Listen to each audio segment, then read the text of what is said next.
بسم الله الرحمن الرحيم بسم الله الرحمن الرحيم ومن أحسن قولا ممن دعا إلى الله وعمل صالحا وقال إنني من المسلمين.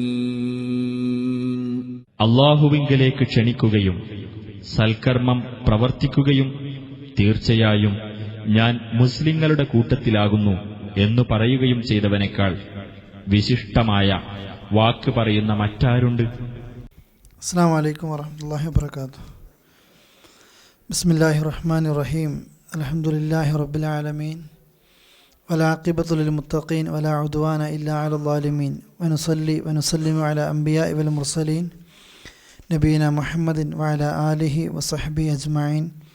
അല്ലാഹുമ്മ അല്ലിംനാ മാ യൻഫഉനാ വൻഫഅനാ ബിമാ അല്ലംതനാ. അല്ലാഹുമ്മ സിദ്നാ ഇൽമാ.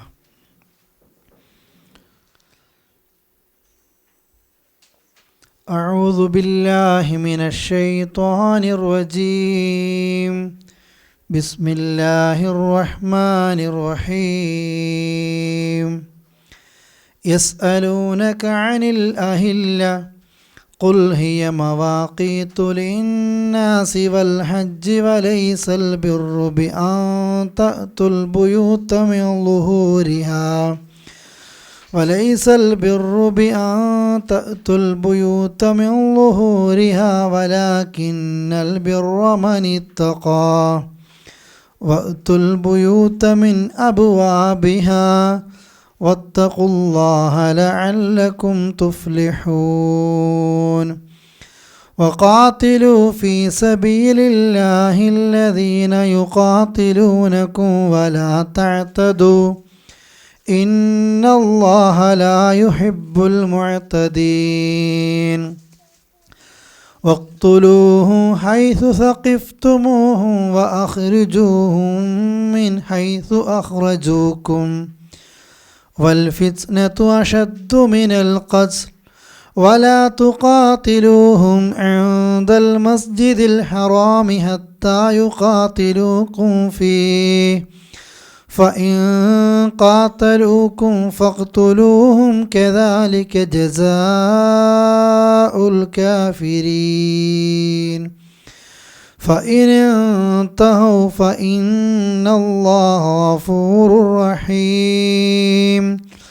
وقاتلوهم حتى لا تكون فتنة ويكون الدين لله فإن انتهوا فلا عدوان إلا على الظالمين. ഇത്രയും ആയത്തുകളാണ് ഇൻഷാ അല്ലാഹ് ഇന്ന് കേൾപ്പിക്കാൻ ഉദ്ദേശിക്കുന്നത്. ശ്രദ്ധിക്കുക. 189 വചനം. യസ്അലൂനക അനിൽ അഹില്ല. യസ്അലൂനക് റസൂലെ, അവർ താങ്കളോട് ചോദിക്കും. അനിൽ അഹില്ല. ഹിലാൽ എന്ന പദം കേട്ടിട്ടുണ്ടോ? ഹിലാൽ എന്താണ്? മാസം അല്ലേ? മാസപ്പിറവി. അതിനാണ് ഹിലാൽ പറയുക. അഹില്ല അതാണ് ഉദ്ദേശിക്കുന്നത്. അതിൻ്റെ ബഹുവചനമായിട്ട് വരികയാണ് മാസപ്പിറവികൾ. അവർ മാസപ്പിറവികളെക്കുറിച്ച് താങ്കളോട് ചോദിക്കും അല്ലെങ്കിൽ ചോദിക്കുന്നു. ഖുൽ പറയണം. ഹിയ മവാഖീതു ലിന്നാസ്, ജനങ്ങൾക്ക് സമയം നിർണയിക്കാനുള്ള ഒന്നാകുന്നു മാസപ്പിറവി, അഥവാ സമയത്തിൻ്റെ നിർണയങ്ങളാകുന്നു ഈ മാസപ്പിറവി. മുശ്രിക്കീങ്ങൾ, അറേബ്യയിലെ കാഫിര്യങ്ങൾ റസൂലുള്ളാഹിനോട് പല ചോദ്യങ്ങളും ചോദിക്കാറുണ്ട്. ഈ റൂഹിനെ പറ്റി, അതുപോലെ തന്നെ വേറെ ഓരോ കാര്യങ്ങളെപ്പറ്റിയും ചോദിക്കുന്നത് പോലെ ചോദിച്ച ഒന്നായിരുന്നു എന്താണ് ഈ മാസപ്പിറവികൾ. പല ചരിത്രങ്ങളിലൊക്കെ കാണാം, മാസപ്പിറവി കാണുന്ന സമയത്ത് അതിങ്ങനെ ചെറുതായിട്ട് വരുന്നതും നമ്മളും കാണലില്ലേ അല്ലേ? പെരുന്നാളിൻ്റെ രാവിലെ ഒരു മാസപ്പിറവി കാണില്ല. അത് കണ്ടാൽ തന്നെ എന്തിനാ കണ്ടത് നമുക്ക് പിന്നെ മനസ്സിലാവും. ഇത്രയും ഉണ്ടാവും. കുറച്ച് ദിവസങ്ങൾ കഴിയുമ്പോൾ അത് വലുതായി വരുന്നു. ഈ നിലക്കാകട്ടെ, ഏത് നിലക്കാകട്ടെ, മാസപ്പിറവികളെക്കുറിച്ച് എന്തൊക്കെയോ ചോദിക്കുന്നു. ആ ചോദ്യങ്ങൾക്കൊക്കെ പറയാണ് എന്തിനാണ് മാസപ്പിറവി അല്ലാഹ് നിശ്ചയിച്ചത്. ഹിയ മവാഖീതു ലിന്നാസ്, ജനങ്ങൾക്ക് സമയനിർണയങ്ങളാകുന്നു അത്. വൽ ഹജ്ജി, അതുപോലെ തന്നെ ഹജ്ജിനും സമയനിർണയങ്ങളാകുന്നു ഈ മാസപ്പിറവി. ഇതാണ് അതിൻ്റെ ഉത്തരം. അല്ലാതെ അള്ളാഹു തആല കൂടുതൽ വിശദീകരണത്തിലേക്കൊന്നും എന്ത് ചെയ്തിട്ടില്ല, പോയിട്ടില്ല.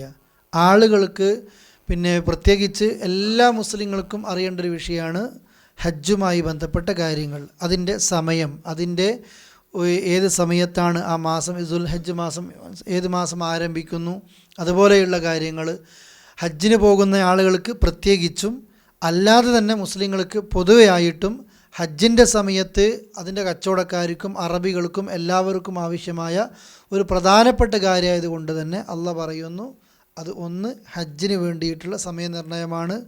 ഹജ്ജിൻ്റേതാകട്ടെ ലോകത്തിൻ്റെ ഈ ദുനിയാവത്തെ കാര്യങ്ങളാകട്ടെ പരലോകവുമായി ബന്ധപ്പെട്ട അഥവാ മതപരമായ വിഷയമാകട്ടെ എല്ലാത്തിനും ആവശ്യമാണ് ഹിലാൽ എന്ന ഒറ്റ ഉത്തരത്തിലാണ് ഒതുക്കിയത്. അതിൻ്റെ കൂടുതൽ സയൻസിലേക്ക് ആര് പോയിട്ടില്ല, ഖുർആൻ പോയിട്ടില്ല. എന്നാൽ ഇത് ഇന്ന് പഠിക്കുന്നുണ്ട്. എല്ലാത്തിനും ആരാധനാ കാര്യങ്ങൾക്കൊക്കെ മാസപ്പിറവി ആവശ്യമാണ്. റസൂൽ കരീം സല്ലല്ലാഹു അലൈഹി വസല്ലം പറഞ്ഞില്ലേ, പിന്നെ ജഅലല്ലാഹുൽ അഹില്ല മവാഖീതു ലിന്നാസ്, അല്ലാഹു തആല മാസപ്പിറവിയെ നമ്മുടെ മനുഷ്യരുടെ ഒരു നിർണയമാക്കി മാറ്റിയിട്ടുണ്ട്. അതുകൊണ്ട് തന്നെ ഫസൂമു ലിറുയത്തി, മാസം കണ്ടാൽ നിങ്ങൾ നോമ്പെടുക്കണം. അതുപോലെ തന്നെ വഅഫ്തിറു ലിറുയത്തി, മാസപ്പിറവി കണ്ടാൽ നിങ്ങൾ നോമ്പ് അവസാനിപ്പിക്കണം. എന്ന് വെച്ചാൽ പെരുന്നാൾ ആഘോഷിക്കണം. ഇനി നിങ്ങൾക്ക് അതിനെ മേഘം മൂടിക്കഴിഞ്ഞാൽ നിങ്ങൾ അതിനെ എണ്ണക്കണക്കാക്കണം. ഇല സലാസീൻ, അത് സലാസീന യൂമൻ 30 ദിവസങ്ങളായിട്ട് എന്ത് ചെയ്യണം, എണ്ണിക്കണക്കാക്കണം. 29ാമത്തെ നോമ്പിന് മാസം കണ്ടിട്ടില്ലെങ്കിൽ ഇനി അതല്ല മാസം കാണുമെന്നറിയാം, മേഘം മൂടി കണ്ടിട്ടുമില്ല, അങ്ങനെ നിങ്ങൾക്ക് അതിനെ കാണാൻ തടസ്സപ്പെട്ടുവെങ്കിൽ, മാസം കണ്ടിട്ടില്ല എങ്കിൽ നിങ്ങൾ എന്ത് ചെയ്യണം, 30 ദിവസം നോമ്പെടുക്കണം. ഇത് ഈ ചന്ദ്രമാസം നോക്കിയിട്ടാണ് ഈ നിലക്കുള്ള കാര്യങ്ങൾ നമ്മൾക്ക് തീരുമാനിക്കപ്പെടുന്നത്. വേറെ ഹദീസ് കാണാം, ഫഇദാ റഅയ്തുമുൽ ഹിലാല ഫസൂമു ഫഇദാ റഅയ്തുമു ഫഅഫ്തിറു, മാസം കണ്ടാൽ നിങ്ങൾ നോമ്പെടുക്കണേ, മാസം കണ്ടാൽ നിങ്ങൾ നോമ്പ് മുറിക്കണേ. നോമ്പ് മുറിക്കുക എന്നതുകൊണ്ട് ഉദ്ദേശിക്കുന്നത് നോമ്പ് അവസാനിപ്പിക്കുക എന്നതാണ് ഉദ്ദേശിക്കുന്നത്. ഇത് അറബികൾ മുശ്രിക്കീങ്ങൾ പല നിലക്കും റസൂലുള്ളാഹിനോട് പല കാര്യങ്ങളും ചോദിച്ചതുപോലെ മാസപ്പിറവിയെ പറ്റി ചോദിച്ചപ്പോൾ കൊടുത്ത ഉത്തരം 2 കാര്യത്തിനാണ് മാസപ്പിറവി. ഇൻഷാ അല്ലാഹ് നിങ്ങൾക്കത് പരീക്ഷയ്ക്ക് പഠിക്കാനുണ്ടാവും. ഏതൊക്കെ വിഷയത്തിലാണ് മാസപ്പിറവി? 1 ജനങ്ങൾക്ക് സമയം നിർണ്ണയിക്കാൻ ഏത് വിഷയത്തിനും, 2 ഹജ്ജിന്, ഹജ്ജുമായി ബന്ധപ്പെട്ട കാര്യങ്ങൾ, അതിനും മാസപ്പിറവിയുടെ ആവശ്യമുണ്ട്. ഇനിയോ വലൈസൽ ബിർറു ബിഅൻ തഅതുൽ ബുയൂത മിൻ ളുഹൂരിഹ, ഖുർആൻ്റെ ആയത്ത് ഓരോന്ന് പഠിക്കുമ്പോൾ നമ്മൾ ഓരോരോ കാര്യങ്ങൾ അറിയാതെ പഠിക്കുക. ഒരു പ്രസംഗം കേൾക്കുമ്പോൾ അതിങ്ങനെ കേട്ടുപോകുക, പക്ഷേ ഓരോ ആയത്തിൽ തന്നെ വ്യത്യസ്ത കാര്യങ്ങൾ പഠിക്കാൻ പോകുക. അല്ലാഹ് പറയാണ് വലൈസൽ ബിർറു, പുണ്യമല്ല, ബിഅൻ തഅതുൽ ബുയൂത മിൻ ളുഹൂരിഹ, വീടുകളിൽ നിങ്ങൾ ബിഅൻ തഅതുൽ ബുയൂത, വീടുകളിലേക്ക് നിങ്ങൾ പ്രവേശിക്കുക, അതല്ലെങ്കിൽ വീടുകളിലേക്ക് നിങ്ങൾ ചെല്ലുന്നത്, മിൻ ളുഹൂരിഹ, അതിൻ്റെ പിൻഭാഗത്തുകൂടെ, അതല്ലെങ്കിൽ ഉദ്ദേശിക്കുന്നത് മറ്റുള്ള ഭാഗങ്ങളിലൂടെ, ഡയറക്റ്റ് വാതിലിലൂടെ അല്ലാതെ മറ്റുള്ള ഭാഗങ്ങളിലൂടെ വീടുകളിലേക്ക് കയറൽ പുണ്യമല്ല. വലാക്കിന്നൽ ബിർറ, എന്നാൽ പുണ്യമെന്ന് പറയുന്നത് വലാക്കിന്നൽ ബിർറ മനിത്തഖ, ആരാണോ തഖ്വ പാലിക്കുന്നവൻ, അതാണ് പുണ്യം. എന്നിട്ട് അല്ലാഹ് പറയാണ് വഉതുൽ ബുയൂത, നിങ്ങൾ വീടുകളിലേക്ക് ചൊല്ലുക, മിൻ അബ്വാബിഹ, അതിൻ്റെ നേർവാതിലുകളിലൂടെ. ആദ്യം പറഞ്ഞു വീടുകളിലേക്ക് നിങ്ങൾ ശരിക്കുള്ള വഴിയിലൂടെ അല്ലാതെ ബാക്കിലൂടെയും സൈഡിലൂടെയും പല നിലക്കും വീടുകളിലേക്ക് കയറി ചെല്ലുന്നത് പുണ്യമല്ല. അതിൻ്റെ ഇടക്ക് അത് പറഞ്ഞിട്ട് അതേ സബ്ജക്റ്റാണ് എന്ത് വരുന്നത്, വീടുകളിലേക്ക് നിങ്ങൾ മുൻഭാഗത്ത് കൂടെ തന്നെ കയറുക. അത് പറയുന്നതിന് മുമ്പ് അല്ലാഹ് പറയാണ് തഖ്വയുള്ളവൻ, അതാണ് പുണ്യം. എന്തിനാ ഹജ്ജുമായി ബന്ധപ്പെട്ട വിഷയത്തിൽ ഒരു വീട്ടിൽ കയറുന്ന സമ്പ്രദായം പറഞ്ഞത്? ആർക്കെങ്കിലും അറിയോ? ഇവിടെ ഹജ്ജിൻ്റെ വിഷയം സംസാരിക്കുന്നത്, പക്ഷെ പെട്ടെന്ന് ടോപ്പിക് എന്തായി മാറി? ഇസ്ലാം വീട്ടിലേക്ക് കയറി ചെല്ലുന്ന മര്യാദയായി അല്ലേ? എങ്ങനെ വീട്ടിൽ കയറി ചെല്ലേണ്ട വിഷയം പറഞ്ഞത്? ബാഗിൽ കൂടി ഇങ്ങനെ കയറി ചെല്ലാനല്ല, എങ്ങനെ വീട്ടിൽ കയറി ചെല്ലേണ്ടത്? മുമ്പ് കൂടെ കയറി ചെല്ലണം എന്ന് ഇവിടെ പറഞ്ഞത് ജാഹിലിയത്തിലുള്ളൊരു ആചാരമായിരുന്നു, ഒരു സമ്പ്രദായമായിരുന്നു. പിന്നെ ഹജ്ജിന് ഇഹ്റാം കിട്ടിക്കഴിഞ്ഞാൽ പിന്നെ വീട്ടിൽ കയറി ചെല്ലുകയാണെങ്കിൽ നേർവാതിലിലൂടെ അവർ കയറൂല, ഒന്നുകിൽ ജനൽ വഴി കയറും, അല്ലെങ്കിൽ ബാക്കിലോട്ട് കയറും, മതിൽ ചാടിയിട്ട് നിലക്ക് കയറും. മുമ്പ് കൂടി കയറി ചെല്ലുന്നത് ഒരു മോശപ്പെട്ട കാര്യമായിട്ട് അവരെന്ത് ചെയ്തു, കണ്ടു. അതിനെ അള്ളാഹ് എതിർക്കുകയാണ്. അത് ലൈസൽ ബിർ, അതെന്തല്ല, നല്ലതല്ല, പുണ്യമല്ല. വീട്ടിലേക്ക് മറ്റുള്ള വഴികളിലൂടെ കയറി ചെല്ലുന്നതിനേക്കാൾ നല്ലതും ഖൈറും എന്താണ്, വഅ്തുൽ ബുയൂത മിൻ അബ്വാബിഹ, അതിൻ്റെ വാതിലുകളിലൂടെ ശരിക്കുള്ള വഴിയിലൂടെ തന്നെ നിങ്ങൾ കയറണം. ഇതാണ് ഒരു മര്യാദ. ഇതേ ആചാരം നമ്മുടെ നാടുകളൊക്കെ ഉണ്ടായിരുന്നു. അവർ ജാഹിലിയ്യത്തിൽ എന്തിനാണെന്നറിയോ, വീട്ടിൽ നിന്ന് ഇറങ്ങി പുറപ്പെട്ട ഒരു യാത്ര വഴിയിൽ വെച്ച് എന്തെങ്കിലും മറന്നു പോയാൽ പോലും അവരെന്ത് ചെയ്യൂല, ഈ നിലക്ക് കയറാൻ കിട്ടിക്കഴിഞ്ഞാൽ പിന്നെ നേരെ വഴിയിലൂടെ കയറൂല. നമ്മുടെ നാട്ടിലൊക്കെ അങ്ങനത്തെ ഒരു ആചാരം ഉണ്ട്. നിങ്ങൾക്ക് ഓർമ്മ ഉണ്ടോ എനിക്കറിയില്ല, പക്ഷെ നമ്മുടെ നാടുകളിൽ ഉണ്ടായിരുന്നു. ഇപ്പോൾ ഒരു എയർപോർട്ടിലേക്ക് വരുന്നൊരു പ്രവാസി, ഒരു ഗൾഫുകാരൻ പാസ്പോർട്ട് എടുക്കാൻ വേണമെന്ന് പോയാൽ വണ്ടി തിരിക്കൂല. വണ്ടി എന്താ, ഇറങ്ങിയ യാത്ര എന്ത് ചെയ്യാൻ പാടില്ല, ബേക്കോട്ടേക്ക് പോകാൻ പാടില്ല. അത് മുടങ്ങിക്കഴിഞ്ഞു. ആരെങ്കിലും ഇങ്ങനെ അങ്ങോട്ട് കൊണ്ടുവരണം. ഫ്ലൈറ്റ് പോകുകയാണെങ്കിൽ പോലും യാത്ര ബേക്കോട്ടേക്ക് എന്ത് ചെയ്യാൻ പാടില്ല. ഇങ്ങനത്തെ ആചാരങ്ങളുണ്ടായിരുന്നു. പല ആചാരങ്ങളും സാന്ദർഭികമായിട്ട് സൂചിപ്പിക്കുക അല്ലേ. ഒരുപാട് വിഷയങ്ങളുണ്ടായിരുന്നു. നമ്മൾ ചെറുപ്പത്തിലൊക്കെ പറയൽ കാണാം, ഒരു മൈനേനെ കണ്ടാൽ എന്തോ ഒരു സങ്കടം വരുന്നുണ്ട് അല്ലേ, രണ്ടെണ്ണത്തിനെ കണ്ടാൽ നല്ല ഹാപ്പി ന്യൂസ് വരുന്നുണ്ട്, വീട്ടിലിങ്ങനെ പുൽച്ചാടിനെ കണ്ടാൽ നല്ല പൈസ വരുന്നുണ്ട് അല്ലേ. ഇതൊക്കെ ഒരു വിശ്വാസത്തിൻ്റെ ഭാഗമായിട്ട് ഇങ്ങനെ വന്നതായിരുന്നു. പിന്നെ അതുപോലെ തന്നെ ഒരു ജീവിയുണ്ട്, അത് ഓരോ നാട്ടിൽ ഓരോ പേര് പറയൽ. അത് വീട്ടിലെത്തിക്കഴിഞ്ഞാൽ ഒരാളുടെ മയ്യത്തിൻ്റെ വെള്ളവും കുടിച്ചിട്ടേ അതുകൊണ്ട് പോകുമെന്നാണ്. എന്താ ജീവിൻ്റെ പേരറിയോ, എന്തൊരു പേര് പറഞ്ഞ് നിൽക്കുക. അത് വീട്ടിൽ വന്നു കഴിഞ്ഞാൽ മയ്യത്ത് കുളിപ്പിച്ച വെള്ളം കുടിച്ചിട്ടേ അത് പോകൂ എന്ന് വെച്ചാൽ ഈ വീട്ടിലത്താരോ എന്തായി, ശരിയാ മനസ്സിലാവുന്നത്, ഒരാൾ വടിയാകാനായിട്ടുണ്ട് എന്നർത്ഥം. ഇത് വിശ്വാസമായിരുന്നു അല്ലേ. കാക്ക കരയുന്ന നോക്കിയിട്ടാണ് ഗസ്റ്റ് വരുന്നത് തീരുമാനിക്കുക. എത്ര വിശ്വാസമുണ്ട്. അതിനോടൊപ്പമാണ്, അതേ ഒന്നിച്ചാണ് ഇത് ഈ ജാഹിലിയ കാലത്തുള്ള പോലത്തെ ഈ വിശ്വാസങ്ങൾ വരുന്നത്. വീട്ടിൽ നിന്ന് ഇറങ്ങിക്കഴിഞ്ഞാൽ തിരിച്ചു വരാൻ പാടില്ല. ഇനി മാത്രമല്ല, ഒരാൾ വീട്ടിൽ നിന്ന് ഇറങ്ങിപ്പോകുമ്പോൾ, രാവിലെ തന്നെ പോകുമ്പോൾ ഒരാൾ കാലി ചാക്കുമായിട്ട് ഒരാൾ നടന്നു പോകുന്നത് കണ്ടാൽ ഭയങ്കര ദേഷ്യമായിരിക്കും അവനോട്. എൻ്റെ ഇന്നത്തെ ദിവസം എന്തായി, കാലിയായി, ഇത് പോയി. രാവിലെ തന്നെ കണി കണ്ടത് ഈ ചങ്ങാതിനെയാണ് അല്ലേ. കറുത്ത പൂച്ച ക്രോസ് ചെയ്ത് കഴിഞ്ഞാൽ ഖലാസ് കഴിഞ്ഞു. ഈ വിശ്വാസങ്ങളൊക്കെ നമ്മളെ മുസ്ലിങ്ങൾക്കുണ്ടായിരുന്നു.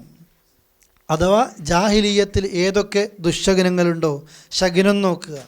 ചൊവ്വാഴ്ചകളിൽ ഇന്നും ചിലപ്പോൾ ചൊവ്വാഴ്ചകളിൽ കല്യാണം നടത്താൻ മടിയാണ്. എന്താ ചൊവ്വാഴ്ച കല്യാണം നടത്താത്തത്, ആ ദിവസം മോശമാണ്. ഒരു കള്ള ഹദീസ് കണ്ടിട്ടുണ്ട്, അള്ളാഹു തആല ഓരോ ദിവസങ്ങളിൽ ഓരോന്നിങ്ങനെ ഉണ്ടാക്കി, ചൊവ്വാഴ്ച മോശപ്പെട്ട കാര്യങ്ങളെ ഉണ്ടാക്കി അല്ലേ.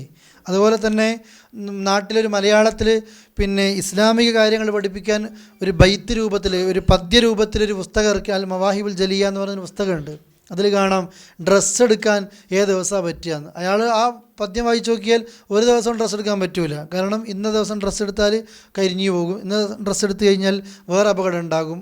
ഈ നിലക്ക് എപ്പോഴും നാട്ടിൽ മുസ്ലിങ്ങളിൽ ഇറക്കുന്ന ഒരു വിഭാഗത്തിൻ്റെ കലണ്ടറിൽ ദുൽഹജ്ജ് 10 ബലിപെരുന്നാൾ ദുശകുനത്തിൻ്റെ ദിവസമായിട്ട് അടയാളപ്പെടുത്തിയിട്ടുണ്ട്. അഥവാ ശകുനത്തിൻ്റെ ദിവസമായിട്ട്. നമ്പറുകളിൽ 11 കാണും, 12 കാണും, 13 കാണൂല അല്ലേ. ദുൽഹജ്ജ് മുഹറം മാസത്തിലെ ആദ്യത്തെ 10 ദിവസങ്ങൾ ആരും നാട്ടിലേക്ക് പോകില്ല. പോകാത്ത ആൾക്കാരുണ്ട്, പോകൂല, വീട്ടിൽ കൂടുതൽ നടത്തൂല. മുഹറം 10 കഴിയട്ടെ. മുഹറം മാസം തെളിഞ്ഞു കാണുകയാണെങ്കിൽ ആ മാസം നോക്കുമ്പോൾ പ്രത്യേകം പ്രശ്നങ്ങളുണ്ട്, ഓരോ മാസത്തിലുണ്ട്. ഇതൊക്കെ മനോരമ പത്രങ്ങളിൽ നിങ്ങൾ കാണില്ലേ, പല നിരക്കുള്ള ദിവസങ്ങളെക്കുറിച്ച് ഞാറ്റുവേലകൾ, നക്ഷത്രങ്ങൾ, ഇതുപോലെ അറബിക് എന്നു പേരും കൊടുത്തിട്ട് ഇതേ സംഗതികൾ ആർക്കും ഉണ്ട്, മുസ്ലിങ്ങൾക്കും ഉണ്ട്, ഇന്നും നിലവിലുണ്ട്. വലിയ എഡ്യൂക്കേറ്റഡായ ആൾക്കാർ പോലും ഇതിൻ്റെയൊക്കെ ഈ വിശ്വാസമായിട്ട് ഇങ്ങനെ നടന്നുകൊണ്ടേയിരിക്കുന്നുണ്ട്. ഞാൻ സാന്ദർഭികമായിട്ട് ഈ വിഷയം വന്നപ്പോൾ സൂചിപ്പിച്ചതാണ്.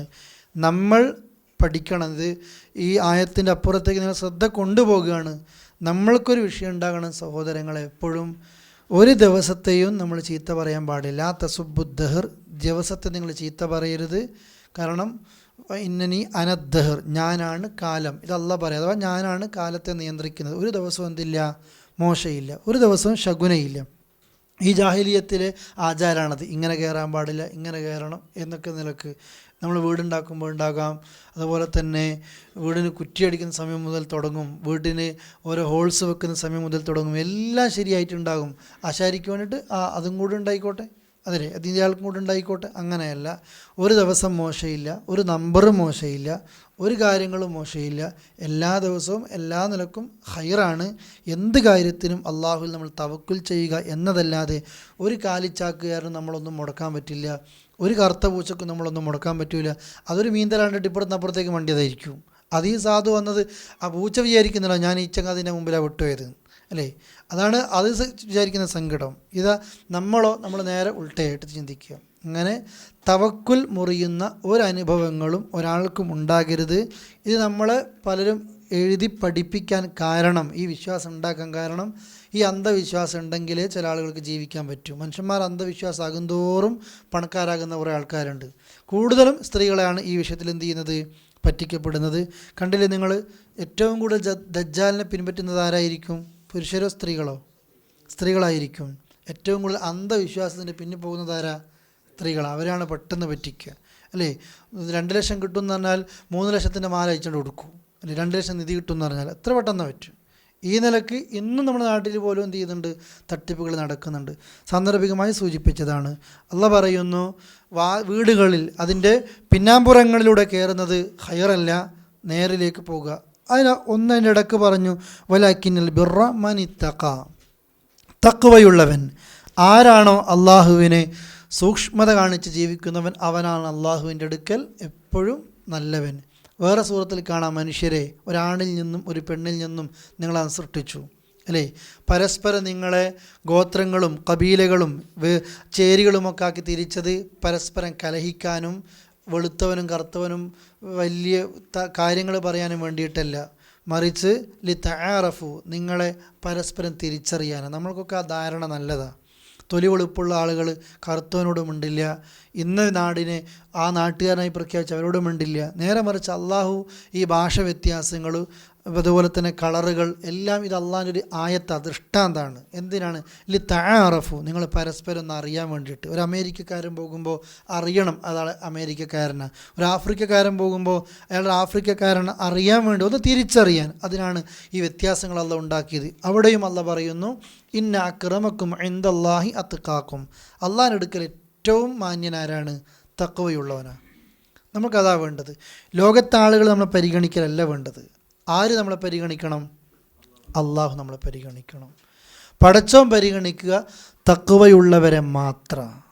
നമ്മൾ പണം കിട്ടാതിരിക്കുമ്പോൾ അള്ളാഹ്ക്ക് എന്നെ വേണ്ട, എപ്പോഴും പ്രയാസങ്ങൾ വരുമ്പോൾ അള്ളാഹ്ക്ക് എന്നെ വേണ്ട എന്നതല്ല ചിന്തിക്കേണ്ടത്. ഞാൻ തഖ്വയുണ്ടോ അള്ളാഹു എന്നെ പരിഗണിക്കും, ആ ഒരു ബോധമുണ്ടാകുക. വഅത്തുൽ ബുയൂത മിൻ അബ്വാബിഹ വീടുകളിൽ അവയുടെ വാതിലുകളിലൂടെ തന്നെ നിങ്ങൾ എന്ത് ചെയ്യുക? പ്രവേശിക്കുക. വത്തഖുല്ലാഹ് നിങ്ങൾ അള്ളാഹിനെ സൂക്ഷിക്കണേ. ലഅല്ലക്കും തുഫ്ലിഹൂൻ നിങ്ങൾ വിജയിച്ചേക്കാം. സൂക്ഷിക്കണേ നിങ്ങൾ അള്ളാഹിനെ, എങ്കിൽ അള്ളാഹു തആല സൂക്ഷ്മത നിങ്ങൾ അള്ളാഹിനോട് കാണിക്കുകയാണെങ്കിൽ നിങ്ങൾക്ക് വിജയം പ്രാപിച്ചേക്കാം. എന്ന് വെച്ചാൽ തഖ്വയുള്ള ആളുകൾ മാത്രമേ ജയിക്കൂ. ഇവിടെ പണമുള്ളവർ അതുപോലെ തന്നെ പിന്നെ കഴിവുള്ളവർ സ്വാധീനമുള്ളവർ പല സ്ഥലത്തേക്ക് രക്ഷപ്പെട്ടേക്കാം.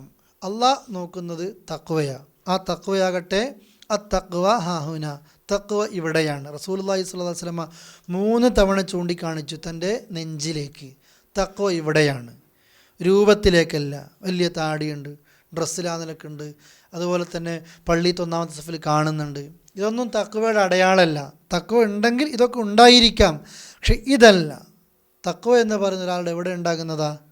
മനസ്സിലുണ്ടാകുന്നതാ എന്ന് വിചാരിച്ചിട്ട് ചില ആൾക്കാർ രക്ഷപ്പെടാൻ ശ്രമിക്കലുണ്ട്. എനിക്ക് നല്ല തഖ്വയിലുണ്ട്, ഡ്രസ്സ് അത് നെരുത്തോട്ട് വലിയുന്നു നിങ്ങൾ നോക്കണ്ട, അതൊക്കെ സാരമില്ല, എൻ്റെ മനസ്സ് ക്ലിയറാണ്. മനസ്സ് ക്ലിയർ അല്ലാത്തതുകൊണ്ടാണ് വെളുത്തോട്ട് വലിയുന്നത് അല്ലേ. രണ്ടും പുറവും ശരിയാകണം, ഉള്ളും ശരിയാകണം. തഖ്വ എന്ന് പറയുന്നത് നമ്മുടെ മനസ്സിനെ തെറ്റുകളിൽ നിന്ന് മുക്തമാക്കലാണ്. അതുപോലെ തന്നെ അത് റസൂലുള്ളാഹി സ്വല്ലല്ലാഹു അലൈഹി വസല്ലം പറയുന്നു, ഇന്നല്ലാഹ ലാ യൻദുറു ഇലാ അജ്സാമിക്കും വലാ ഇലാ സുവരിക്കും. നിങ്ങളുടെ ബോഡിയിലേക്ക് അള്ളാഹ് നോക്കുന്നില്ല, നിങ്ങളുടെ രൂപത്തിലേക്കും അള്ളാഹ് നോക്കുന്നില്ല. വലാകിന്നല്ലാഹ യൻദുറു ഇലാ ഖുലൂബിക്കും വ അഅമാലിക്കും. നിങ്ങളുടെ ഖൽബിലേക്ക് അള്ളാഹ് നോക്കുന്നത്, കാരണം അവിടെയാണ് തഖ്വയുള്ളത്. വ അഅമാലിക്കും നിങ്ങളുടെ പ്രവർത്തനങ്ങളിലാണ് അള്ളാഹ് നോക്കുന്നത്. ഇത് രണ്ടും നമ്മൾ ശരിയാക്കേണ്ടത്. രണ്ടും ശരിയാക്കില്ല, ബാക്കിയൊക്കെ നമ്മൾക്കുണ്ട്. അള്ളാഹു നമുക്ക് ആക്കുമാറാകട്ടെ. അടുത്ത ആയത്ത്, വഖാത്തിലു നിങ്ങൾ യുദ്ധം ചെയ്യണേ, ഫി സബീലില്ലാ അള്ളാൻ്റെ മാർഗത്തിൽ, അല്ലദീന യുഖാത്തിലൂനക്കും, നിങ്ങളോട് യുദ്ധം ചെയ്യുന്നവരോട് അള്ളാഹുവിൻ്റെ മാർഗത്തിൽ നിങ്ങൾ യുദ്ധം ചെയ്യണം. വലാ തഅതദു, കണ്ടീഷനുണ്ട്. വലാ തഅതദു, എന്താണ് കണ്ടീഷൻ? നിങ്ങൾ അതിക്രമം കാണിക്കരുത്. ഇന്നല്ലാഹ ലാ യുഹിബ്ബുൽ മുഅ്തദീൻ, തീർച്ചയായും അല്ലാഹു തആല ലാ യുഹിബ്ബു, ഇഷ്ടപ്പെടുന്നില്ല, അൽ മുഅ്തദീൻ, അതിരിവിടുന്ന ആളുകളെ, അതിക്രമിക്കുന്ന ആളുകളെ അള്ളാഹ് ഇഷ്ടപ്പെടുന്നില്ല. ആദ്യം പറഞ്ഞു അള്ളാഹിൻ്റെ മാർഗത്തിൽ യുദ്ധം ചെയ്യണേ, അതാണ് ഏറ്റവും പ്രധാനപ്പെട്ടത്. ശത്രു യുദ്ധം ചെയ്യുമ്പോൾ യുദ്ധം ചെയ്യണമെന്നല്ല പറഞ്ഞത്. നമ്മൾ മുസ്ലിങ്ങളെ യുദ്ധം എന്തിനാ? ശത്രുവിനെ തോൽപ്പിക്കൽ മാത്രമൊന്നല്ല. ആരുടെ മാർഗത്തിലാണ് നമ്മുടെ യുദ്ധം? അള്ളാഹിൻ്റെ മാർഗത്തിൽ. ശത്രുക്കൾക്ക് പല ലക്ഷ്യവും ഉണ്ടാവും, പക്ഷെ മുസ്ലിങ്ങളുടെ യുദ്ധം എന്തിൻ്റെ പേരിലായിരിക്കണം? അള്ളാഹിൻ്റെ പേരിൽ. ഓനെൻ്റെ ബാപ്പാനെ കൊന്നതിൻ്റെ പേരിലല്ല, എൻ്റെ ചേട്ടനെ കൊന്നതിൻ്റെ പേരിലല്ല. ഞാൻ യുദ്ധം ചെയ്യുന്നത് അള്ളാഹിൻ്റെ മാർഗത്തിലാണ്. ആരോടാ ഈ അള്ളാഹിൻ്റെ മാർഗത്തിൽ യുദ്ധം ചെയ്യാൻ പാടുള്ളൂ? അല്ലദീന യുഖാത്തിലൂനക്കും, ഇങ്ങോട്ട് യുദ്ധത്തിന് വരുന്നവരോട്, ഇങ്ങോട്ട് വന്നു കഴിഞ്ഞിട്ട്, അതോ ഇങ്ങോട്ട് നിങ്ങളോട് യുദ്ധം ചെയ്യുന്നവരോട് അങ്ങോട്ട് യുദ്ധം ചെയ്യുക. അപ്പോൾ ആദ്യം ഒരു വരുമോ ഇല്ല എന്നൊക്കെ ഇങ്ങനെ നോക്കട്ടെ, അവരൊക്കെ തുടങ്ങിയിട്ട് നമുക്കിവിടെ മീറ്റിംഗ് ചെയ്യണോ ചെയ്യണ്ടെന്ന്, അതാണ് ഉദ്ദേശിക്കുന്നത്? ഇല്ല. എന്താ ഉദ്ദേശിക്കുന്നത്? അല്ല, നിങ്ങൾ പറഞ്ഞു. അപ്പം എന്തായിരിക്കും? എൻ്റെ ചോദ്യം കേൾക്കുമ്പോൾ എല്ലാന്ന് പറഞ്ഞു പോകും അല്ലേ? അവർ യുദ്ധത്തിന് തയ്യാറെടുക്കുകയാണ്, നമ്മൾ അറിയല്ലോ അല്ലേ? ആദ്യകാലങ്ങളിലൊക്കെ പിന്നെ ദൂതനെ പറഞ്ഞേക്കും, സംഭാഷണങ്ങൾ നടക്കും, അത് യുദ്ധത്തിലേക്ക് എത്തും, രണ്ട് വിഭാഗം ഒരുമിക്കും. ഇതുപോലെ ശത്രുക്കൾ യുദ്ധത്തിന് ഒരുക്കമാണ് എന്നറിയുമ്പോഴത്തേക്ക് മുസ്ലിങ്ങൾ ഇവിടെ എന്ത് ചെയ്യണം? യുദ്ധത്തിന് ഒരുങ്ങണം. ഇതൊക്കെ ഇസ്ലാമിനെ തെറ്റിദ്ധരിപ്പിക്കാനും അതിനെ അടർത്തിയെടുക്കുന്ന പല ആയത്തുകളിൽ ഒന്നാണ് കേട്ടോ, പലതല പ്രധാനപ്പെട്ട ആയത്തുകളിൽ ഒന്നാണിത്. നിങ്ങൾ അവരോട് പിന്നെ അള്ളാഹുവിൻ്റെ മാർഗത്തിൽ യുദ്ധം ചെയ്യുക, ഇങ്ങോട്ട് യുദ്ധത്തിന് വരുമ്പോൾ. വലാ തഅതദു, എന്നാൽ അതിക്രമിക്കരുത് യുദ്ധത്തിൽ പോലും. ഇസ്ലാമിൻ്റെ കാരുണ്യം ഇത്. യുദ്ധം നടക്കുന്നത് അവിടെ പിന്നെ ഒന്നും മാനവ മര്യാദ ഉണ്ടാകലില്ല സാധാരണ. അവിടെ ആര് മരിക്കുന്നു? ഇന്നത്തെ കാലത്ത് അങ്ങനെയല്ലേ അല്ലേ? ഇസ്ലാമിനെതിരെ തീവ്രവാദ ആരോപണങ്ങളൊക്കെ ഉന്നയിക്കുന്ന, ഇസ്ലാമിക മതത്തെപ്പറ്റി മോശപ്പെട്ട് പറയുന്ന ആളുകൾ അവരിന്ന് നടത്തിയ ഒരു യുദ്ധത്തിൽ കൊല്ലപ്പെടുന്ന അത്ര ഇസ്ലാമിക മൊത്ത യുദ്ധത്തിൽ റസൂലുള്ളാഹിന്റെ കാലത്ത് എന്ത് ചെയ്തിട്ടുണ്ടാകില്ല? കൊല്ലപ്പെട്ടിട്ടുണ്ടാകില്ല. ആ നിലയ്ക്ക് ഇസ്ലാമിക നിയമം ഒരതിക്രമം പാടില്ല എന്ന്. യുദ്ധത്തിന് പോകുമ്പോൾ മരം വെട്ടാൻ പാടില്ല, കുടിവെള്ളം നശിപ്പിക്കാൻ പാടില്ല, അതുപോലെ തന്നെ മഠങ്ങളിലിരിക്കുന്ന സന്യാസിയെ തൊടാൻ പാടില്ല. നിങ്ങൾ നോക്കിയേ, അയാളിപ്പോൾ യുദ്ധത്തിലില്ല, പക്ഷെ അയാളുടെ ആ മതപഠന ക്ലാസ് കേട്ടിട്ടോ അതല്ലെങ്കിൽ ആ നിലക്കുള്ള കാര്യങ്ങളൊക്കെ പഠിച്ചിട്ടോ ആയിരിക്കും ഇവർ പലതും ഈ യുദ്ധക്കളത്തിലേക്ക് എത്തിയത്. എന്നാൽ ഇങ്ങോട്ട് യുദ്ധക്കളത്തിൽ കാണാത്ത ഒരു അവിശ്വാസിയെപ്പോലും നമ്മൾ എന്ത് ചെയ്യാൻ പാടില്ല? തൊടാൻ പാടില്ല. മഠത്തിലിരിക്കുന്ന സന്യാസിയെ തൊടാൻ പാടില്ല, വൃദ്ധന്മാരെ തൊടാൻ പാടില്ല, സ്ത്രീകളെ തൊടാൻ പാടില്ല, കുട്ടികളെ തൊടാൻ പാടില്ല. സാധാരണ യുദ്ധത്തിനൊന്നും ഇറങ്ങിപ്പുറപ്പെടാത്ത സാധാരണക്കാരുണ്ടാകുമല്ലോ ആ മുസ്ലിങ്ങളിൽ തന്നെ, ആ വിശ്വാസികളിൽ തന്നെ, അവരോട് നമ്മൾ എന്ത് ചെയ്യാൻ പാടില്ല? അവരെ കൊല്ലാൻ പാടില്ല. ഇത്രയും കണ്ടീഷനുണ്ട് ഇസ്ലാമിൽ യുദ്ധം വരുമ്പോൾ. യുദ്ധം എന്ന് പറഞ്ഞു കഴിഞ്ഞാൽ അവിടെ ജയം മാത്രമാണ്, പക്ഷെ ആ ജയത്തിനപ്പുറത്തേക്ക് അവരുടെ സ്ത്രീകളെ, കുട്ടികളെ, വൃദ്ധരെ, സന്യാസിമാരെ തൊടാൻ പാടില്ല, ചെടികൾ നശിപ്പിക്കാൻ പാടില്ല, വൃക്ഷങ്ങൾ നശിപ്പിക്കാൻ പാടില്ല, വെള്ളം പ്രയാസം ഉണ്ടാക്കാൻ പാടില്ല. യുദ്ധം നിങ്ങൾ നടത്തി, വലാ തഅതദു, ആ യുദ്ധം നടത്തിയിട്ട് നിങ്ങളൊരാളെ കൊന്നു എന്ന് കൂട്ടിക്കോ, ആ കൊല്ലപ്പെട്ട ജഡത്തോടും നിങ്ങൾ എന്ത് ചെയ്യാൻ പാടില്ല? അതിക്രമം കാണിക്കാൻ പാടില്ല. എന്ന് വെച്ചാൽ കൊന്നിട്ടില്ലേ ദേഷ്യം തീർക്കൽ, നമ്മുടെ നാട്ടിലൊക്കെ പറയാറില്ലേ, അയാളുടെ ശരീരത്തിൽ 69 വെട്ട് 70 വെട്ട് അങ്ങനെ കേൾക്കലില്ലേ? പാടില്ല. കൊലപാതകം നടത്തുകയാണെങ്കിൽ പോലും ഫഅഹ്സിനുൽ ഖത്ൽ, എങ്ങനെ കൊല്ലണം?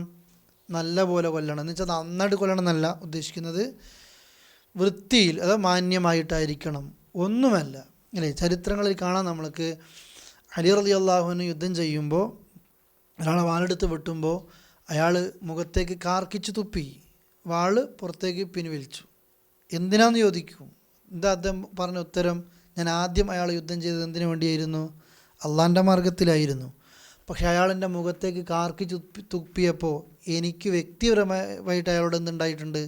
പക ഉണ്ടായിട്ടുണ്ട്. ഇനി ഞാൻ അയാളെ കൊന്നു കഴിഞ്ഞാൽ അത് എൻ്റെ വാളിൻ്റെ ഊക്ക് അല്ലെങ്കിൽ അതിൻ്റെ ശക്തി എന്തിൻ്റെ കൂടി കാരണമാണ്? എനിക്ക് വ്യക്തിപരമായിട്ടൊരു ദേഷ്യമുണ്ട്, അതിന് കൊല്ലാൻ നിന്നോ? ഇല്ല. ഇതാണ് മുസ്ലിങ്ങൾ. ഇതാണ് മുസ്ലിം ഒരു യുദ്ധം നടക്കുന്ന സമയത്ത് പാലിക്കുന്ന മര്യാദ. ഈ മതത്തെ എങ്ങനെയാണ് നമ്മൾക്ക് ഒരു തീവ്രവാദത്തിൻ്റെ മതമായിട്ട് കണക്കാക്കാൻ പറ്റുക? അല്ലേ? എപ്പോഴും ആ യുദ്ധം നടക്കുന്ന സമയത്ത് അവിടെ പിന്നെ ഇസ്ലാമിക വിജയം മാത്രമേ ഉള്ളൂ. എന്നിട്ട് അള്ളാഹ് പറയാണ്, അവിടെ നിങ്ങൾ ഒരു നിലക്കും അനീതി കാണിക്കരുത്. വല തഅതദു ഇന്നല്ലാഹ ലാ യുഹിബ്ബുൽ മുഅ്തദീൻ, തീർച്ചയായിട്ടും അല്ലാഹു തആല അതിക്രമകാരികളെ ഒരിക്കലും ഇഷ്ടപ്പെടുന്നില്ല. ഇത് തന്നെ സൂറത്തുൽ ഹജ്ജിൻ്റെ ആദ്യ ഭാഗത്ത് കാണാം. എപ്പോഴാണ് നമ്മൾക്ക് യുദ്ധം? അങ്ങോട്ട് പോയി യുദ്ധം ചെയ്യലല്ല. ഉദ്ന ലില്ലദീന യുഖാതലൂന ബിഅന്നഹും ളുലിമു, നിങ്ങൾക്ക് യുദ്ധത്തിന് അനുവാദം തന്നിട്ടുണ്ട് അല്ലാഹ്. എന്തുകൊണ്ടാ? ബിഅന്നഹും ളുലിമു, അവർ ആക്രമിക്കപ്പെട്ടു എന്നതുകൊണ്ടാണ് അവർക്ക് യുദ്ധത്തിന് വേണ്ടി അള്ളാഹ് അനുവാദം കൊടുത്തത്. വ ഇന്നല്ലാഹ അലാ നസ്രിഹിം ലഖദീർ, അല്ലാഹു തആല അവരെ സഹായിക്കാൻ വല്ലാതെ കഴിവുണ്ട്. സൂറത്ത് ഹജ്ജിൻ്റെ 39-ാമത്തെ വചന. യുദ്ധത്തിന് അനുവാദമുള്ളത് ഇങ്ങോട്ട് അക്രമം നടന്ന് കഴിയുമ്പോഴാണ്. അഥവാ ഇങ്ങോട്ട് ആക്രമിക്കുന്നതിന് മുമ്പ് ഒരിക്കലും അങ്ങോട്ട് പോയിട്ട് ആക്രമിക്കാൻ ആർക്ക് അനുവാദം തന്നിട്ടില്ല? മുസ്ലിങ്ങൾക്ക് അനുവാദം തന്നിട്ടില്ല. ഒരുപാട് നിയമമുണ്ട്. യുദ്ധം ആരംഭിക്കുന്നതിന് ഒരുപാട് നിയമങ്ങളുണ്ട്. ഈ ആയത്ത് മദീനയിൽ റസൂൽ കരീം സ്വല്ലല്ലാഹു അലൈഹി വസല്ലം മദീനയിലേക്ക് എത്തിയിട്ട് അവിടെ കൃത്യമായി കാര്യങ്ങൾ മുന്നോട്ട് പോകുമ്പോൾ യുദ്ധത്തിൻ്റെ ആദ്യ സമയങ്ങളിൽ ഇറങ്ങിയ വചനങ്ങളാണിത്. എന്നിട്ടോ വഖ്തുലൂഹും, അവരെ നിങ്ങൾ കൊന്നോ ശത്രുക്കളെ, ഹൈസു സഖിഫ്തുമൂഹും, കണ്ടെടുത്ത് വെച്ച് നിങ്ങൾ കൊന്നു, അവരെ നിങ്ങൾ കണ്ടെടുത്ത് വെച്ച് കൊന്നു. ഈ ആയത്താണ് പലപ്പോഴും കോട്ടിയൽ. കണ്ടില്ലേ, ഇസ്ലാമിൻ്റെ ഖുർആനിൽ എന്തുണ്ട്? വഖ്തുലൂഹും, അവരെ നിങ്ങൾ കൊന്നോ. അതുകൊണ്ട് ഉദ്ദേശിക്കുന്നത് മുസ്ലിങ്ങളല്ലാത്ത എല്ലാവരെയുമാണ്. ഇങ്ങനെയാണ് ഇത് ഫേസ്ബുക്കിലൊക്കെ അങ്ങനെയാണ് വരിക. മുസ്ലിങ്ങളല്ലാത്ത എല്ലാവരും നിങ്ങൾ കൊന്നോ. എങ്ങനെ കൊല്ലണം? ഹൈസു സഖിഫ്തുമു, കാണുന്നിടത്ത് വെച്ച് കൊന്നോ. അല്ലേ? നിങ്ങളല്ലേ ഇസ്ലാം ഈ ആരോപിക്കുന്ന ഇസ്ലാമിൽ എവിടെയെങ്കിലും നിങ്ങൾ അറബിയിൽ പിന്നെ വാളിനെന്താ പറയൽ? അറബി ഭാഷയിൽ സെയ്ഫ്. ഖുറാൻ്റെ അത് എവിടെയാണ് സെയ്ഫ് എന്നുള്ള പദം ഉള്ളത്? ഉണ്ടോ? ഇല്ല. കുന്തം എന്നുള്ള പദമുണ്ട് ഖുറാനിൽ. കുന്തം, കുത്താനല്ല, കുത്തരുത് എന്ന് പഠിപ്പിക്കാൻ. നിങ്ങൾ ഹജ്ജിന് വേണ്ടി ഇഹ്റാം ചെയ്ത് കഴിഞ്ഞാൽ, അല്ലെ, നിങ്ങൾ ഇഹ്റാമിലേക്ക് ഹറമിലെത്തിക്കഴിഞ്ഞാൽ വേട്ടമൃഗങ്ങൾ നിങ്ങളുടെ മുമ്പിലൂടെ ഇങ്ങനെ എഴയുമ്പോൾ കയ്യിലുള്ള കുന്തം കൊണ്ട് നിങ്ങൾ എന്ത് ചെയ്യരുത്? അതിനെ കുത്തരുത് എന്ന് പഠിപ്പിക്കാനാണ് കുന്തം ഉള്ളത്. അല്ലേ? ഈ നിലക്കാണ് വാള് എന്നുള്ളൊരു പദം ഇസ്ലാമിലില്ല. ഇസ്ലാം ആ വാള് കൊണ്ടല്ല ഉണ്ടായതും. അത് പിന്നീട് ചില ആൾക്കാരൊക്കെ എഴുതി വെച്ചെന്നേ ഉള്ളൂ. ഇപ്പോൾ നമ്മുടെ നാട്ടിൽ പിന്നെ നിങ്ങൾ കാണില്ലേ, മിമ്പർമൽ ഒരു ഖത്തീബ് കയറുമ്പോൾ വജ്രക്കടലാസിൻ്റെ വാളിങ്ങനെ പിടിച്ച് നിൽക്കുന്നത്, അല്ലേ, വാളും പിടിച്ച് നിൽക്കുന്നത് ഒരു കീറ കിതാബിലുണ്ട്. അന്നൽ ഇസ്ലാമ ഖാമ ബിസ്സൈഫ്, ഇസ്ലാം വാളുമല ഉണ്ടായത്, ഈ വജ്രക്കടലാസിൻ്റെ വാളുമലേ, അല്ലേ? അത് ആ നിലക്കാണ് ചിന്തിക്കുന്നത്. ഒരിക്കലും ഇസ്ലാമിൽ എന്തല്ല, ഇസ്ലാം മനുഷ്യൻ്റെ പിന്നെ നെഞ്ചിനോട് അല്ലെങ്കിൽ മസ്തിഷ്കത്തോടാണ് ഇസ്ലാം സംസാരിക്കുന്നത്. വാള് കൊണ്ട് വെട്ടിപ്പിടിക്കുന്നതല്ല ഇസ്ലാം. ഏത് വാള് പോലെ ഉറച്ചു നിൽക്കുന്ന ഒരു മനുഷ്യൻ്റെ ഹൃദയത്തിലേക്കും ഖുർആനിൻ്റെ ഒരായത്ത് കേട്ടാൽ വരും. അതുകൊണ്ടാണ് തടവിലാക്കപ്പെട്ട ആളുകൾ പോലും, ഇസ്ലാമിക തടവിൽ പാർക്കുന്ന ആളുകൾ പോലും ആ തടവ് കഴിഞ്ഞിട്ട് തിരിച്ചു പോകുമ്പോൾ എന്തായിട്ട് മാറുന്നത്? മുസ്ലിമായിട്ട് മാറുന്നത്. റസൂലുള്ളാഹിന്റെ അടുക്കലേക്ക് ഒരുപാട് തടവുകാർ വന്നിട്ടുണ്ട്. തിരിച്ചു പോരുമ്പോൾ അവർ പോകുന്നില്ല. കാരണം ജീവിതം എവിടുന്നാണ് പഠിക്കുന്നത്? ആ മുസ്ലിങ്ങളുടെ കൂട്ടത്തിൽ ജീവിക്കുമ്പോഴാണ് പഠിക്കുന്നത്. നമ്മൾ അങ്ങനെ ആകണം. ഇവിടെ ഉദ്ദേശിക്കുന്നത് വഖ്തുലൂഹും ഹൈസു സഖിഫ്തുമു, കണ്ടെടുത്ത് വെച്ച് നിങ്ങൾ കൊല്ലണം എന്ന് പറഞ്ഞാൽ യുദ്ധത്തിന് വരുന്ന ആളുകൾ, യുദ്ധത്തിന് തയ്യാറായി കഴിഞ്ഞ ആളുകൾ, പിന്നീട് ഇസ്ലാമിന് വിജയമാവേണ്ടത് അത് അള്ളാഹിൻ്റെ മാർഗത്തിൽ ഇസ്ലാം നിലനിൽക്കാനാ. ആ നിലക്ക് അവരെന്ത് ചെയ്യണം? കൊല്ലണം. അവരെ കൊല്ലാതെ വിട്ട് കഴിഞ്ഞാൽ ഇതിലും വലിയ അപകടം പിന്നീടുണ്ടായിരിക്കും. വഅഖ്രിജൂഹും, നിങ്ങൾ അവരെ പുറത്താക്കണം. മിൻ ഹൈസു അഖ്റജൂക്കും, അവർ നിങ്ങളെ പുറത്താക്കിയ സ്ഥലത്ത് വെച്ച്. മക്കയിൽ നബി സല്ലല്ലാഹു അലൈഹി വസല്ലമയെയും മുസ്ലിങ്ങളെയും ആര് പുറത്താക്കിയിട്ടുണ്ട്? മുശ്രിക്കീങ്ങൾ പുറത്താക്കിയിട്ടുണ്ട്. അതേ മക്കയിൽ മദീനയിൽ റസൂൽ താമസിക്കുമ്പോൾ മദീനത്തെ യുദ്ധങ്ങളൊക്കെ കഴിഞ്ഞ് അത് അവസാനം മക്ക വിജയത്തിലേക്ക് എത്തി. ആ മക്കയിൽ നിന്ന് മുശ്രിക്കീങ്ങളെ മുഴുവനും പുറത്താക്കിയിട്ടുണ്ട്. അന്ന് മുതൽ ഇന്ന് വരെ ഇപ്പോൾ റസൂൽ കരീം സല്ലല്ലാഹു അലൈഹി വസല്ലമ പിന്നെ മക്കത്തേക്ക് അവസാനം വരികയാണ്, ഹജ്ജത്തുൽ വദാഇന് വേണ്ടി വരികയാണ്. അതിനു മുമ്പ് സൂറത്ത് തൗബ, ബറാഅ, അല്ലേ, എല്ലാം മുസ്ലിങ്ങളും അവിശ്വാസികളും നമ്മൾ വേർതിരിയുന്ന ഒരു സൂറത്താണത്.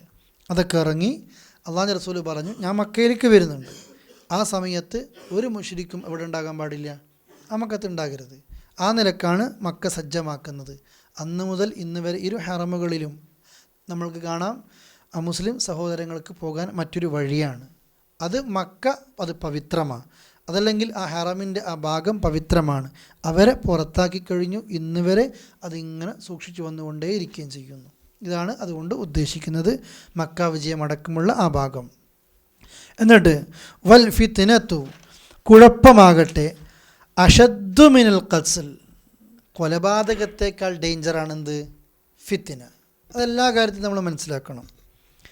ഈ യുദ്ധം ചെയ്യുമ്പോൾ പിന്നെ എന്തുകൊണ്ടാണ് ഓരോന്നും സൂക്ഷിക്കണം. യുദ്ധം അള്ളാൻ്റെ മാർഗത്തിലാകണം. യുദ്ധം ചെയ്യുക അള്ളാൻ്റെ മാർഗത്തിലായിരിക്കണം. ഒപ്പം യുദ്ധത്തിൽ എന്ത് ചെയ്യരുത്? അതിര് കവിയാൻ പാടില്ല. കണ്ടെടുത്ത് വെച്ചവരെ കൊല്ലണം. അത് എന്ന് വെച്ചാൽ യുദ്ധമുഖത്ത് മാത്രമാണ് കേട്ടോ, ഇതൊന്നും യുദ്ധത്തിന് പുറത്തല്ല.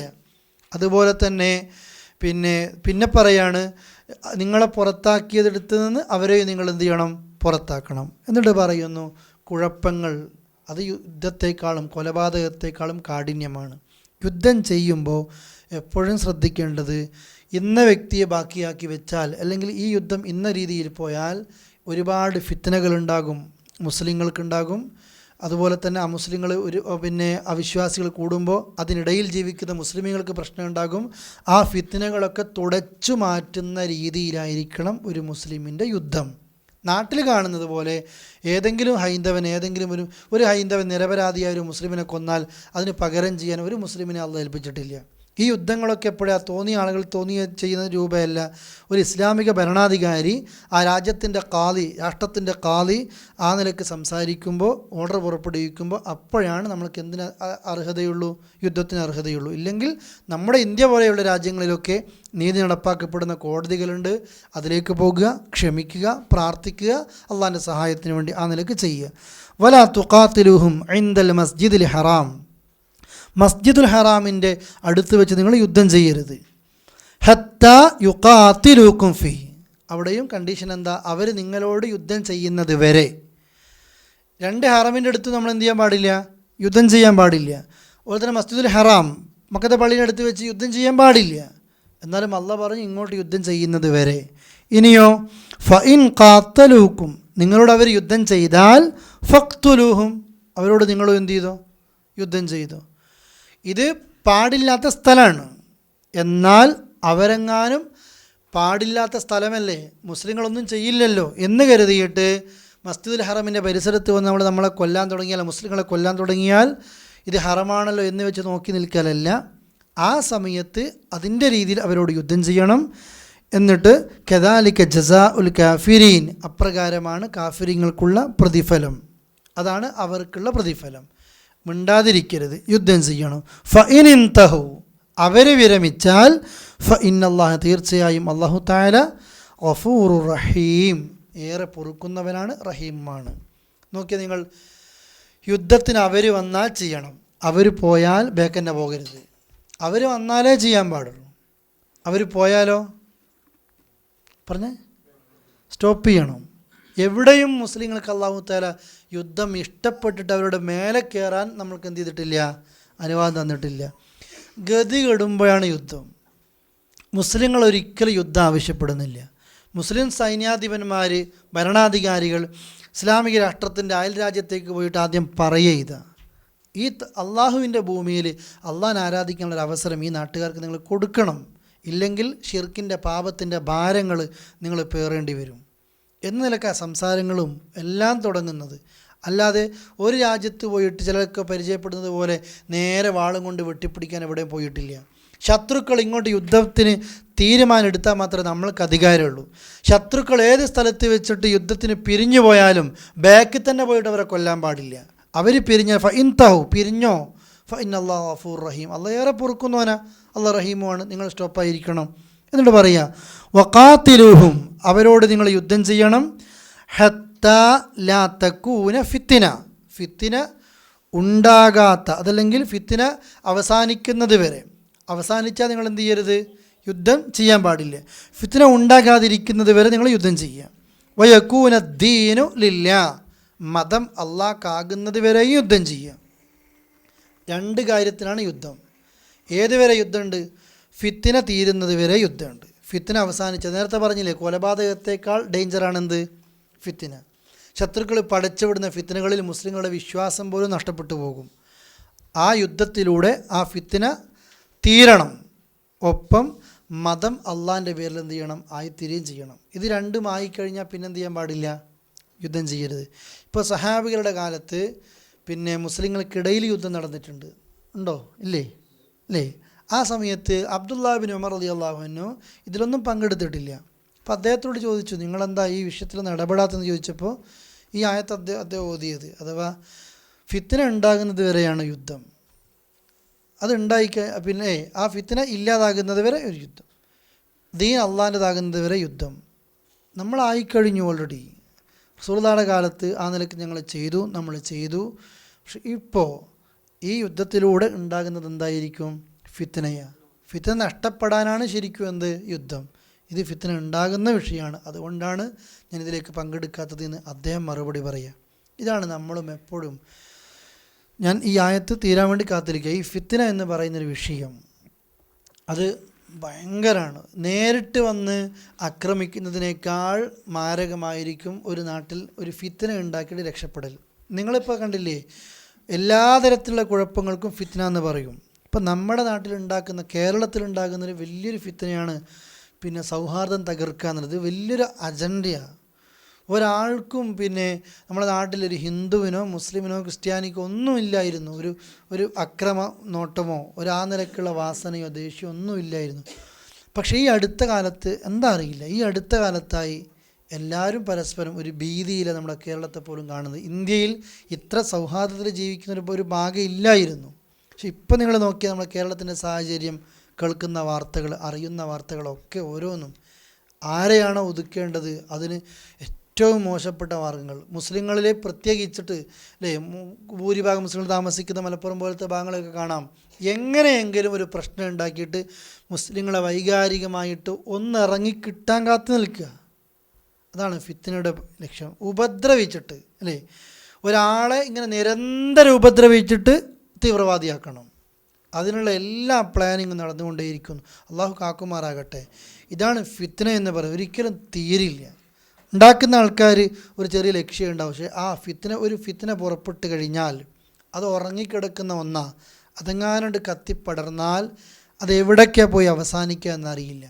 രാഷ്ട്രീയക്കാർക്കോ ആർക്കോ നിൽപ്പിക്കാനും കഴിയില്ല. പല ലാഭങ്ങൾക്ക് വേണ്ടിയാണ് ഇതൊക്കെ തുടങ്ങുക. ഒരു മനുഷ്യൻ്റെ മനസ്സിൽ അങ്ങ് പക തുടങ്ങിക്കഴിഞ്ഞാൽ അത് ഒരാൾക്കും എന്ത് ചെയ്യാൻ പറ്റില്ല, മാറ്റാൻ പറ്റില്ല. ഇന്ന് നമ്മൾക്ക് ഇൻ്റർവ്യൂ ചെയ്യാനും പലതിനൊക്കെ പലരെയും കിട്ടും. പക്ഷേ ഈ തലമുറ അങ്ങോട്ട് കഴിയുമ്പോൾ, കുറച്ച് കൊല്ലങ്ങൾ കഴിയുമ്പോൾ ഇങ്ങനെ സൗഹാർദ്ദത്തിൽ ജീവിച്ച എല്ലാ അന്തരീക്ഷവും മറന്നുപോയിട്ടുണ്ടാകും. അതുകൊണ്ടാണ് നമ്മളെപ്പോഴും സൂക്ഷിക്കണം, അള്ളാഹിനോട് പ്രാർത്ഥിക്കണം. ഒരു നാടിൽ ജീവിക്കുന്ന സമയത്ത് അവിടെ അമ്നി നഷ്ടപ്പെട്ടാൽ, നിർഭയത്വം നഷ്ടപ്പെട്ട് കഴിഞ്ഞാൽ സഹോദരങ്ങളെ വലിയൊരു പ്രയാസങ്ങളാണ്. ഇന്ന് എല്ലാ മുസ്ലിം രാജ്യത്തും ഈ ഫിത്നകൾ ഇങ്ങനെ വന്നുകൊണ്ടേയിരിക്കുകയാണ്. മുസ്ലിം രാജ്യത്തെ മാത്രം പേരുകളാണ് പത്രത്തിലും മീഡിയകളിലൊക്കെ നമ്മൾ കാണുന്നത്. വേറെ മുസ്ലിങ്ങളില്ലാത്ത പല രാജ്യങ്ങളുടെയും പേരുകൾ പോലും നമുക്കറിയാത്ത എത്രയോ രാജ്യങ്ങളുണ്ട്. കാരണം എന്തേ ഉള്ളൂ, അവിടെ മുസ്ലിങ്ങളില്ല. അവിടെ ഒരു ചർച്ച വേണ്ട, കുഴപ്പങ്ങൾ വേണ്ട, ഒന്നും വേണ്ട. മുസ്ലിങ്ങളുള്ള പ്രദേശത്ത് ശത്രുവിൻ്റെ ആയുധം വിറ്റ് തീർക്കണം. ആ ആയുധങ്ങൾ മുഴുവൻ മുസ്ലിങ്ങളുടെ മേലെ എന്ത് ചെയ്യണം, ഉപയോഗിക്കപ്പെടണം. മുസ്ലിങ്ങൾ നശിക്കണം അല്ലേ? ആ നിലക്ക് എല്ലാ നിലക്കും പ്രയാസപ്പെടുത്തുന്നു. നമ്മൾ കാണുന്നുണ്ട് ഇതുപോലത്തെ പ്രശ്നം. റോഹിംഗ്യയിലെ മുസ്ലിങ്ങൾ നിങ്ങൾ കണ്ടില്ലേ അല്ലേ? സുൽത്താൻ്റെ കാലം മുതൽ ദഅവത്തുമായി പോയ ഒരു രാജ്യത്ത് ഇന്ന് ആ രാജ്യത്തിന് മുസ്ലിങ്ങളെ മുഴുവൻ ഇങ്ങനെ ഒരു സമൂഹം ഇവിടെ ജീവിച്ചിട്ടേയില്ല എന്ന നിലക്കാണ് അല്ലേ? അതിനെക്കുറിച്ച് പഠിക്കാൻ പറഞ്ഞയച്ച ആളുകൾ, പഠനം നടത്തിയ ആളുകൾ പോലും അവിടുത്തെ മുസ്ലിങ്ങളോട് നിയമത്തിനെതിരായിട്ട് ഒന്നും നടന്നിട്ടില്ല എന്ന് വരെ ലോകത്തിന് മുമ്പിൽ എഴുതി വെക്കപ്പെട്ട രേഖകൾ ഉണ്ടായിക്കഴിഞ്ഞു. അത്ര അപകട ഇത് ഏതെങ്കിലും ഒരു രാജ്യത്തേക്ക് വേണ്ടി മാത്രമല്ല. അതുകൊണ്ട് ആ ഇസ്ലാമിക യുദ്ധം ഇങ്ങോട്ട് വന്നു കഴിഞ്ഞാലാണ്, അവർ പോയാൽ ആ യുദ്ധമില്ല. ആ യുദ്ധം ഏതുവരെ? ഫിത്നകൾ തുടച്ച് മാറ്റപ്പെടുന്നത് വരെ, ദീൻ അള്ളാഹുവിൻ്റേതാകുന്നത് വരെ.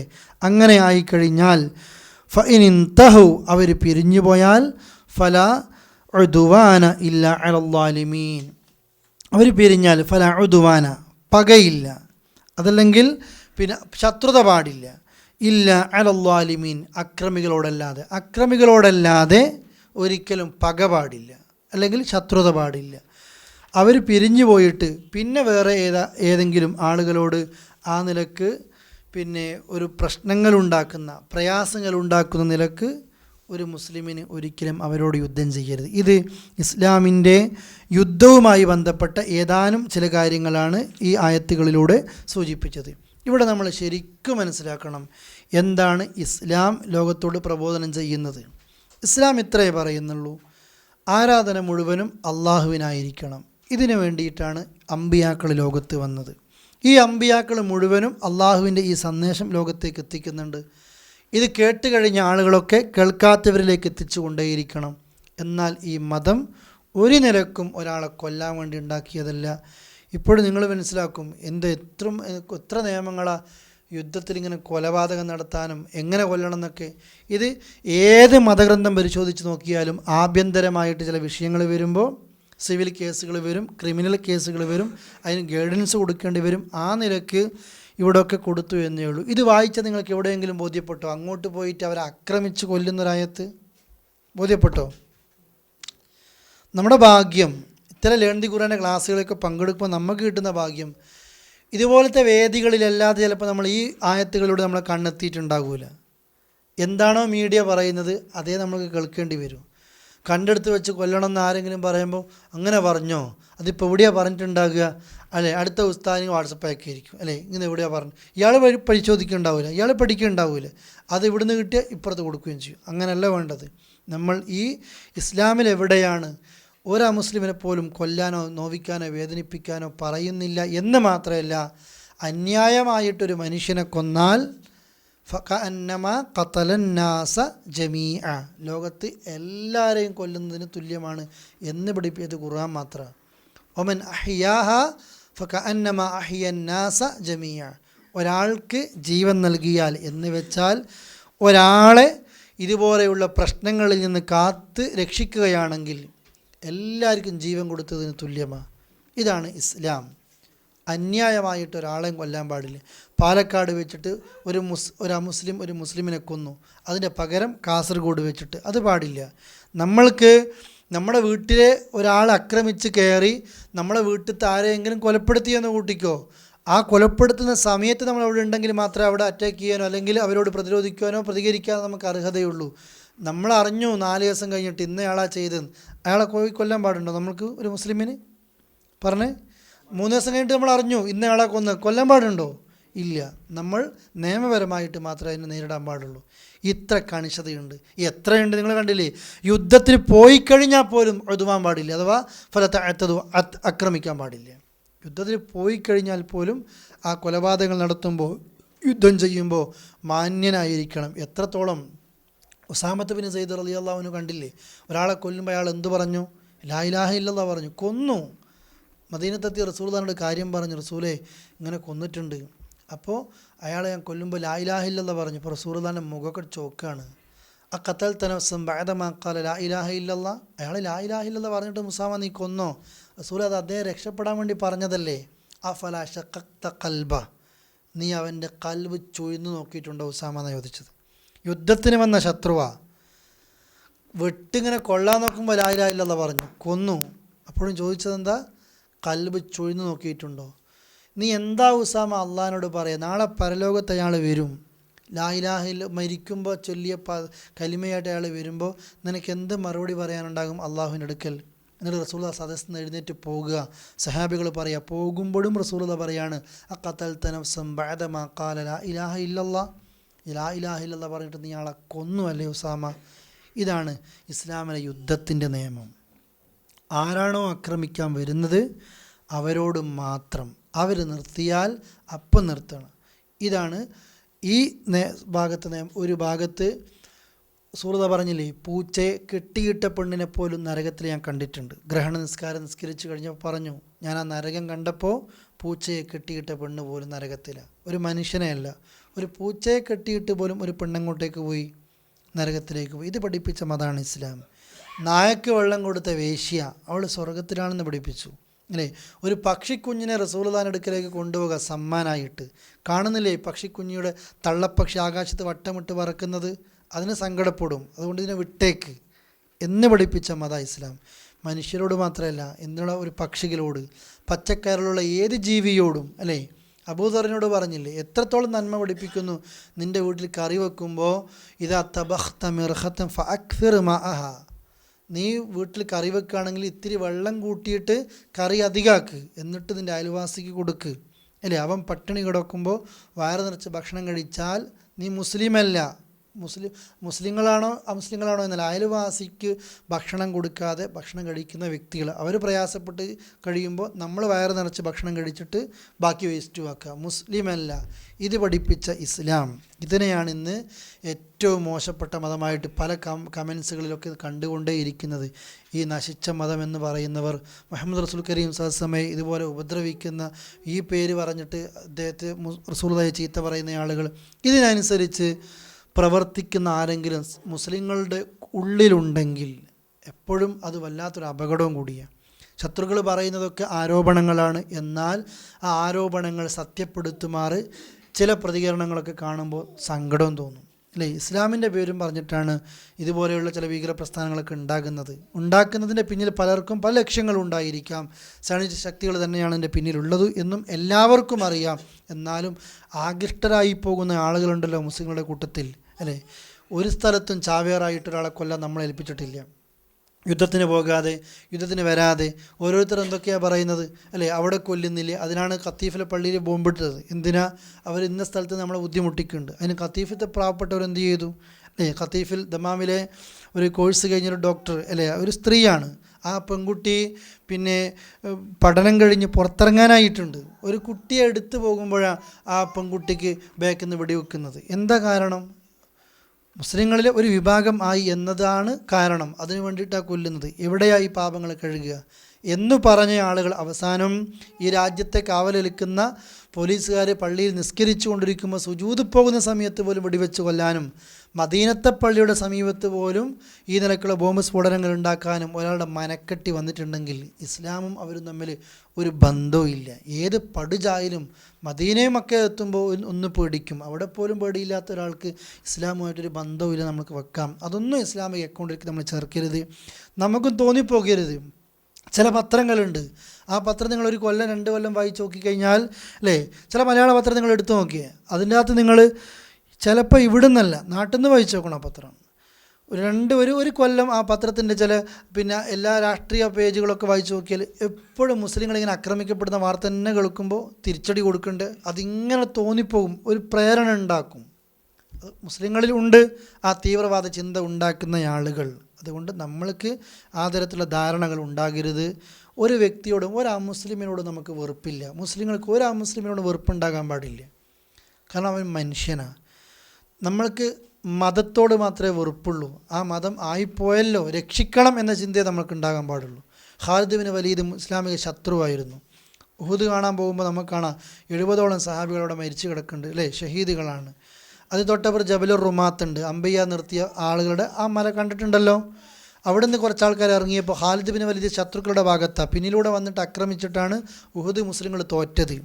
ശത്രുവിൻ്റെ ഭാഗത്താരാ നേതൃത്വം കൊടുത്തത്? Khalid bin Waleed. അദ്ദേഹത്തിൻ്റെ പേര് കേൾക്കുമ്പോൾ നമ്മളെന്താ പറയൽ? റളിയല്ലാഹു അൻഹു എന്ന് പറയലുണ്ട്. ഹംസ റളിയല്ലാഹുവിനെ കൊന്നത് വഹ്ഷിയാണ്. വഹ്ഷി ആരുടെ അടിമയാണ്? ഹിന്ദ് എന്ന് പറയുന്ന പെണ്ണിൻ്റെ അടിമയാണ് അല്ലേ? ഹിന്ദാണ് വഹ്ഷിയെ പണം കൊടുത്ത് ചട്ടം കെട്ടി, ഈ യുദ്ധത്തിൽ വഹ്ഷി നീ ഹംസയെ മാത്രമേ നോക്കാൻ പാടുള്ളൂ, വേറൊരു ഡ്യൂട്ടിയും കൊടുത്തിട്ടില്ല. ഹംസ ഒരു മനുഷ്യനെ മാത്രം ലക്ഷ്യം വെച്ച് വരിക, കൊന്നു. ആ ഹിന്ദ് പേര് കേൾക്കുമ്പോൾ നമ്മൾ എന്താ പറയൽ? റളിയല്ലാഹു അൻഹ. ഹിന്ദ് സ്വർഗത്തിലാ, സഹാബത്താ. എല്ലാ സഹാബികളും എവിടെയാണ്? സ്വർഗത്തിലാ. നിങ്ങൾ നോക്കിയേ, ഖാലിദിനോടാ ദേഷ്യം വെക്കേണ്ടത്? ഹിന്ദിനോടാ ദേഷ്യം വെക്കേണ്ടത് അല്ലേ? ഇതേ നമ്മൾക്കുള്ള ഒരു വ്യക്തിയോടും ദേഷ്യമില്ല. ആരും നാളെ ഈ ഇസ്ലാം സ്വീകരിക്കാൻ നിൽക്കുന്ന ആളുകൾ, അല്ലെങ്കിൽ നമ്മുടെ ബാധ്യത ഇസ്ലാം എത്തിക്കലാണ്. യുദ്ധം ചെയ്യുന്നത് നശിപ്പിക്കാനല്ല, ഇസ്ലാം എന്ത് ചെയ്യാൻ വേണ്ടിയിട്ടാണ്? എത്തിക്കാൻ വേണ്ടിയിട്ടാണ്. അതുകൊണ്ട് വയക്കൂന ദീൻ ലില്ലാ, ദീന് അള്ളാഹ്ക്കാകുന്നത് വരെ. ആ മക്ക വിജയത്തോടുകൂടി ശരിക്കും മുശ്രിക്കുകളെ പുറത്താക്കി. എന്നാൽ പുറത്താക്കേണ്ടി വന്നിട്ടില്ല, കൂട്ടമായിട്ടാണ് എന്തിലേക്ക് വന്നത്? ഇസ്ലാമിലേക്ക് വന്നത്. ആ നിലക്കാണ് കാര്യങ്ങൾ പഠിക്കേണ്ടത്. ഇതാണ് ഇസ്ലാമിക യുദ്ധവുമായി ബന്ധപ്പെട്ട വിഷയങ്ങൾ. അള്ളാഹു നമ്മെ അനുഗ്രഹിക്കുമാറാകട്ടെ. അറിഞ്ഞും അറിയാതെയും സംഭവിച്ച തെറ്റുകുറ്റങ്ങൾ അള്ളാഹു തആല നമുക്ക് പുറത്ത് മാപ്പ് നൽകി അനുഗ്രഹിക്കുമാറാകട്ടെ. അല്ലാഹുമ്മ സ്വല്ലി അലാ മുഹമ്മദി വഅലാ ആലി മുഹമ്മദ്